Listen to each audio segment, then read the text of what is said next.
I'd like to welcome Heather Govender back here into our studio. Thanks for being here today. Thanks for having me. Now you're wearing a lovely sweater, and it's not only because it looks good, but it's to represent tomorrow being National Sweater Day. What's that all about? National Sweater Day is something that was started by World Wildlife Foundation Canada to raise awareness about climate change. Okay. So, yeah, the idea is that we put on a big sweater to keep ourselves warm and then turn down the thermostat. And we're using our own body heat to warm up the small amount of air inside our sweater instead of using fossil fuels to heat up our whole home. Interesting. So how much of a difference can that make, that small change make? If every household in Canada turned down the thermostat by just 2 degrees Celsius, it would mitigate 4 million tons of greenhouse gases every year.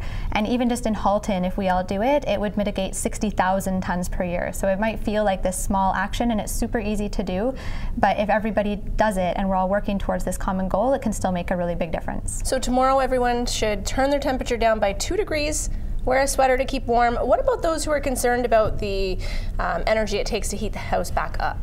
So that's a common myth. A lot of people think that by, for example, turning down your thermostat even further when you're sleeping or when you're not at home, that it's going to take more energy to heat it back up than it would to just maintain the temperature. But that's not true. It takes much less energy to heat it back up, so it is still better to turn it down if you're away from home for work or at night when you're sleeping, if you're comfortable with just using more blankets.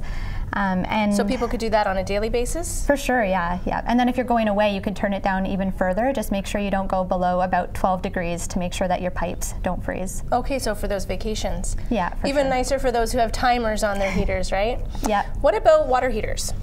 You can also kind of put a sweater on your water heater by getting a water heater insulation blanket.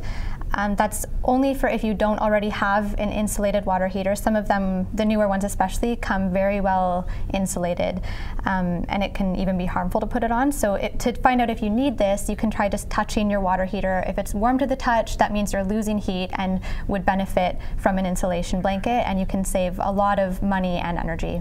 Okay, so for those who would like to take this a step further, what other things can you recommend? Some of the kind of next steps that are a little more involved and can also have a bigger impact are making sure your home is really well insulated.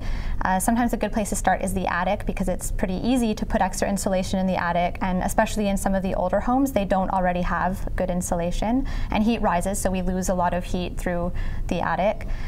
You can also seal the cracks and gaps, so anywhere you feel a draft, if you seal that. Cold air coming in? Yeah, definitely. Okay, great. Well, we're going to put those tips up on the screen. I believe you do have a campaign going on online as well?